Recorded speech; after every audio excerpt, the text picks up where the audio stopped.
For the last 6 years, at least twice a week, every week, we've been highlighting people and positivity. Keep it up, let's go! All over the East Coast. Need a lesson? Through the highs and the lows, Southern New Englanders have gone above and beyond. Many of you helping neighbors in need.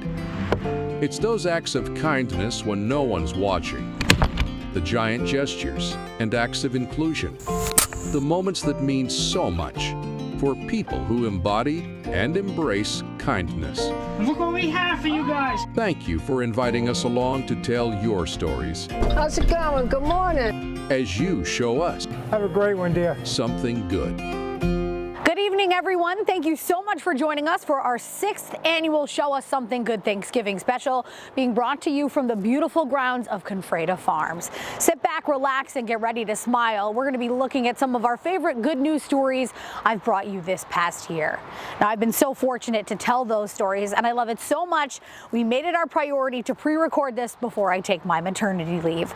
Let's kick things off with kindness. Lots of people all over went out of their way to do good for others.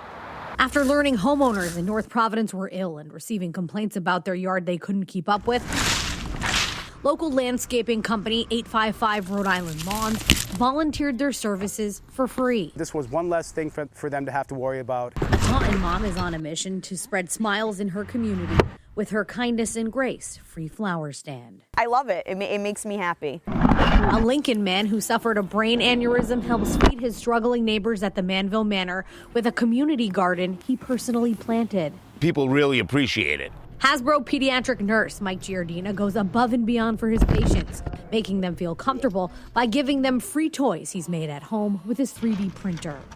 You get a kid to smile, and it's sort of contagious. Did you know at Rhode Island Hospital there's an emergency room care cloth hub to help clothe patients in need? At Easter, a North Smithfield mom who's also a widow helps others in that same spot by gifting them baskets for free. To take the weight off their shoulders, even if it's for 5 minutes. A Barrington man makes homemade wooden canes for other senior citizens at no cost to them. A group of friends and community members in Warwick spent their own time to revitalize the Oakland Beach skate park. It's just a place for the kids to actually hang out and feel like they're wanted. Very big. Pumpkins with a Purpose helps the homeless in South County. Money raised from the sale of nearly 6,000 of them is donated to the warm shelter. It's a beautiful thing to do just to help another person. I set up all the fishing poles, get my bait.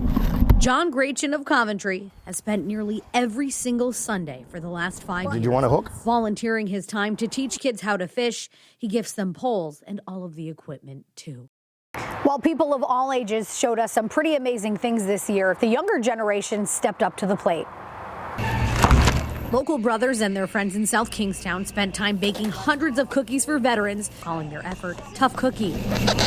Fenestrated. Fenestra. A 6th grader from Scituate represented Rhode Island in a national spelling bee. I've been booking like months in advance. A Westerly teen is a familiar face at local blood banks. Dylan Tallerty has donated more than 50 times. And North Kingstown's Senna Clark has donated more than $2,500 to help her local animal shelter by creating and selling homemade dog collars. It just makes me feel really happy that I'm able to help. And a Stonington boy went out of his way to help a classmate who was hit by a bus while riding a bike by coordinating a pasta dinner for him. Just thought it was crazy that someone would just think of doing something like that for me. Those in their golden years were pretty impressive too, proving age is only a number. More than 60 seniors spend every Tuesday bowling at Meadowbrook Lanes in Warwick. It's time for socializing and some fun. Ronald Cabral Sr. of Swansea is proving it's never too late to go back to school, graduating this year from Bristol Community College.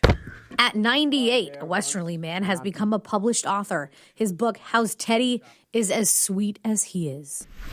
Burrillville's Grandpa Bunny spreads joy at every holiday, making homemade rocks and giving gifts just to be kind. Look what we have for you guys. Come on out. Hello. Customers at Belmont Market can't get enough of John White. At the age of 86, the cashier loves his job and has no plans of slowing down. And I enjoy people too much. And at the age of 97, a Massachusetts woman and her piano playing talent is unlike anything we've ever seen. Nearly 3 times a week at Keystone Place at Buzzards Bay, Randy Labar takes a trip to see her mom, hoping to ease her anxiety. She doesn't recognize this place at all, even though she's been here for 7 years. Diagnosed with dementia years ago, the 97-year-old has no short-term memory. She really doesn't have much of a memory right now. And while her hearing comes and goes too, throughout it all, there's been one thing that's remained the same. So when she's not at the piano, life doesn't make sense. And it's the key to her happiness. She remembers music. Music comes back. That's the only consistent thing.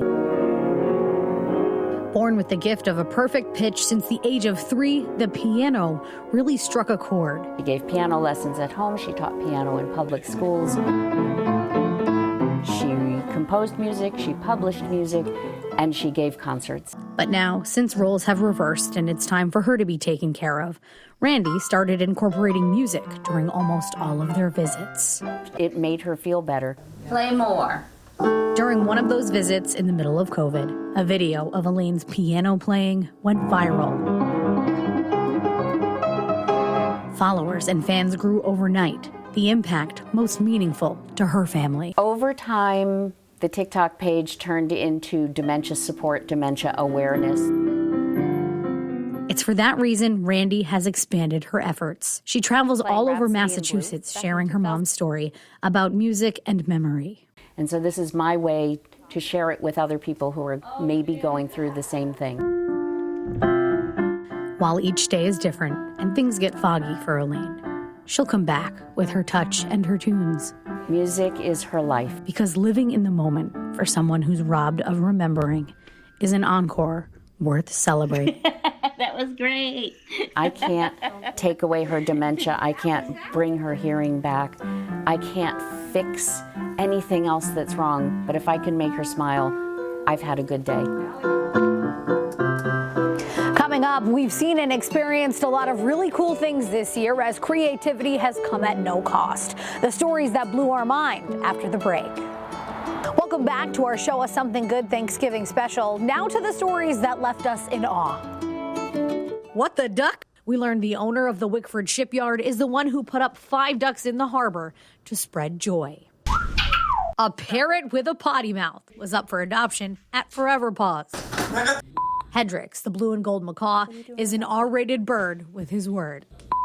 In Bristol, Louis Cezed is making a replica of Orca, the infamous fishing boat from the classic Steven Spielberg film Jaws. 2 friends have a hobby of helping others in Woonsocket. This past summer, they found and returned dozens of diamond rings and other sentimental items.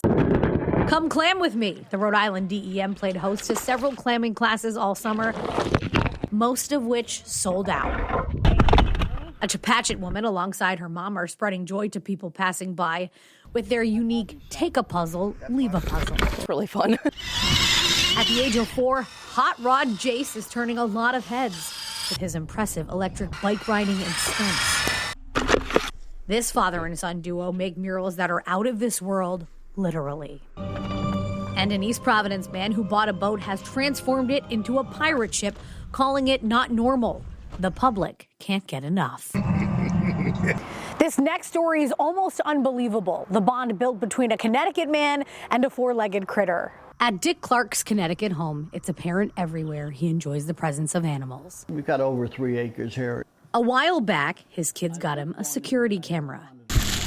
And I could tell you what it's been capturing for over a year, but it's something you have to see for yourself to believe.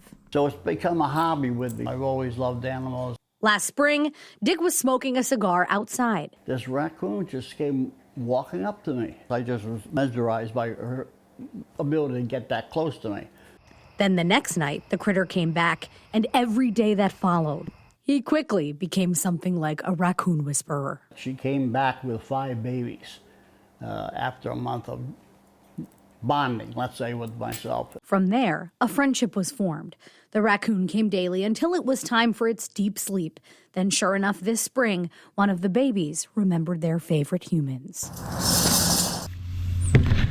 Nearly every night between 7 and 11, the 82-year-old waits patiently for her to arrive. It's like when you had a teenage kid and they didn't come home by 11, that's how ridiculous it gets. You know, I worry about the raccoon. When his phone lets off an alert, he makes his way outside, where the pair spend quality time together, though Dick understands feeding wildlife is not advised. He always washes his hands and is on the lookout for signs or symptoms of sickness.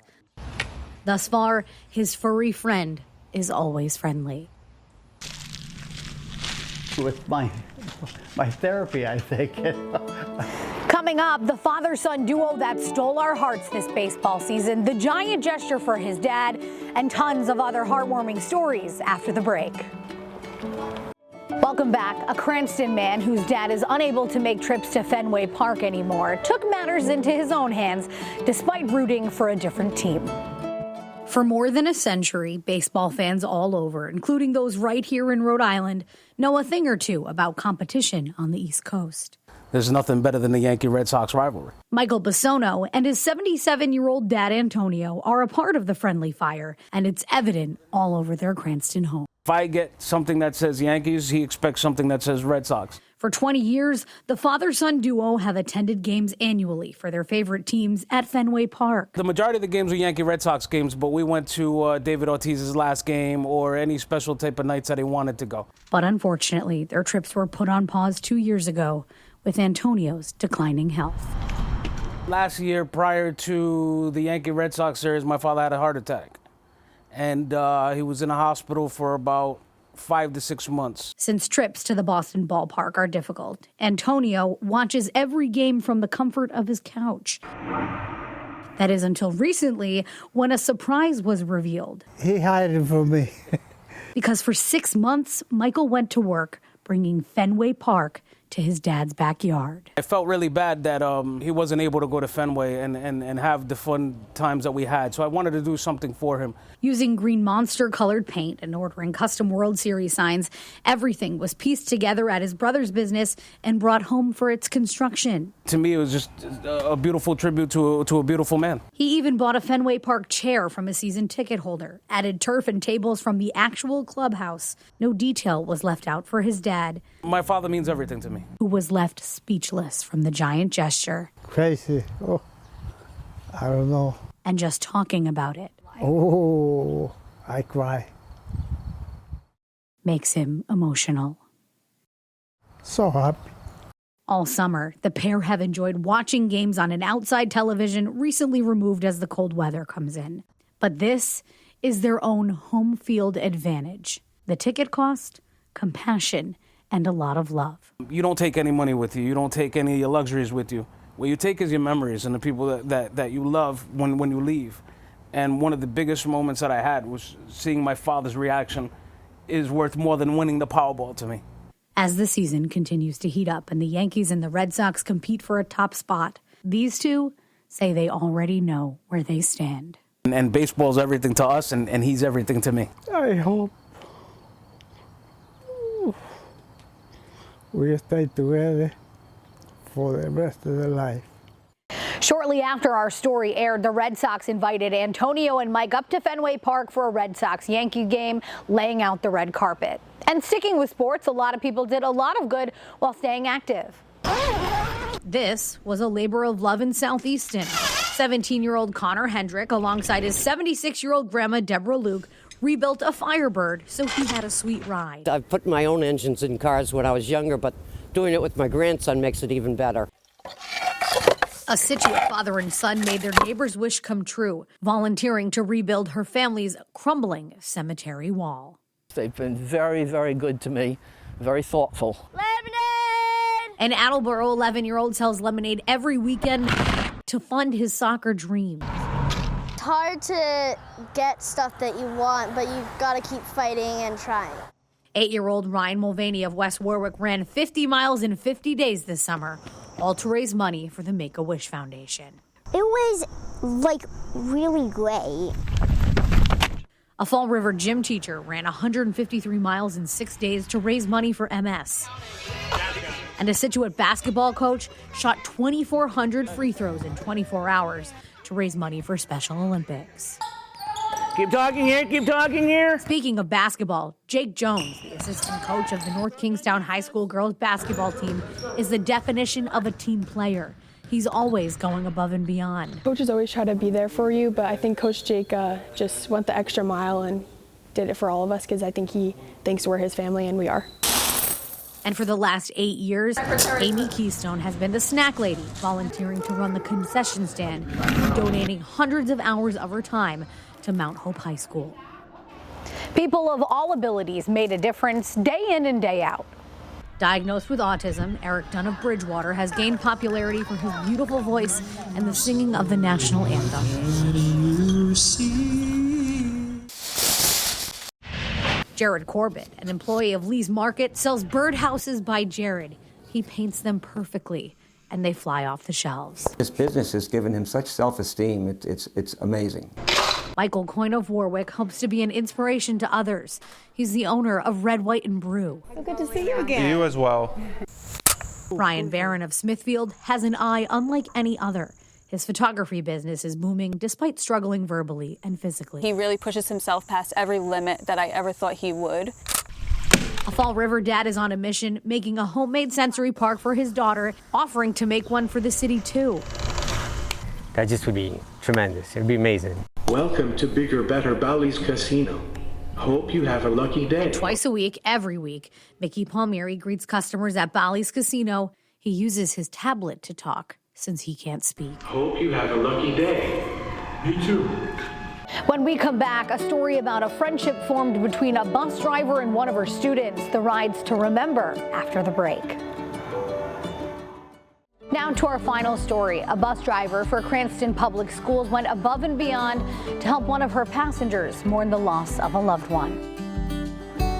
Like families all across the country, the Monteressis' morning routine of getting ready for school changes daily. Organized chaos? Organized chaos. One thing is for certain. When it comes to 8-year-old Jack, his love for his school bus and his driver has remained the same since he stepped foot on one. So much so that Jack wants to be a bus driver when he grows up. In kindergarten. A lot of people don't realize the importance a bus driver plays in the role of any child going to school. And Tora Grossa knows all too well the importance of being behind the wheel, where she's been for the last 46 years. I drove through the blizzard of '78. The bus is now moving. The now 65-year-old prides herself on her position, treating those aboard her bus like they're her own. All right, kids, take your seats. We want them to enjoy the ride and not feeling scared or afraid. Joy is exactly what her bus brought Jack on that first day nearly 3 years ago. Hi, Jack. How's it going? Good morning. It also helped calm his nerves to see his papa, Peter Magnin, every single day on their regular route.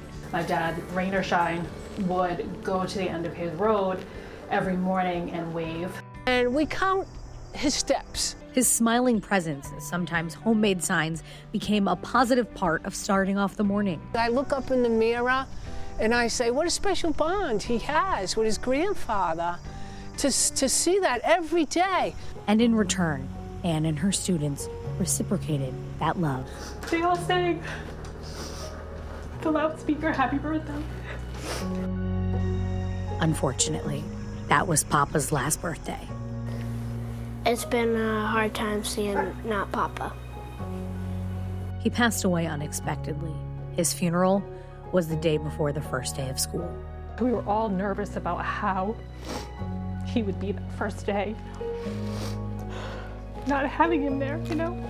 Anne went out of her way to attend his services. But in addition to offering condolences, she offered Jack another role. And I said, okay, when you're ready to come back to school, you can be my special helper. And that meant more to the Monteressis than one might ever imagine. When you expect the bus to come to pick up your child, you're not expecting a support system. Jack, though only in the 2nd grade now, understands what she was trying to do. She was making me be better. Did it work? Yeah.